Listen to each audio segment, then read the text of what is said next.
ও গুলিবিদ্ধ হওয়ার আগের দিন পর্যন্ত আমি ওকে চিনতাম না। এরকম বহুত নেতা পৃথিবী থেকে চলে গেছে, পৃথিবীর কেউ তাদের জন্য কাঁদে না, অজু ছাড়াই জানাজা পড়ে। 18 কোটি মানুষের চোখে পানি এসেছে। আমার জীবনে দুজন আজনবীর জন্য, সাধারণ মানুষের জন্য দুজনের জন্য জীবনে কাঁদছি। শরীফ ওসমান হাদি, কলিজায় ইমান, তার কলিজায় কোরআন, তার কলিজায় ছিল দেশপ্রেম। না, এত মানুষ তার জন্য কাঁদবে কেন? হইতে পারে হত্যার ষড়যন্ত্রের মধ্যে আমাদের নামও চলে আসছে, হইতে পারে তালিকায় চলে আসছে। শরীফ ওসমান হাদি, এই যুবককে তোমরা হত্যা করেছ।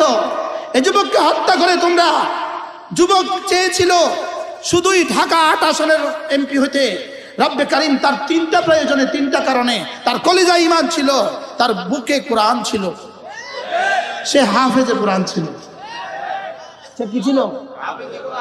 আমার একদম স্পষ্ট দলিল, সে হাফেজে কোরআন ছিল।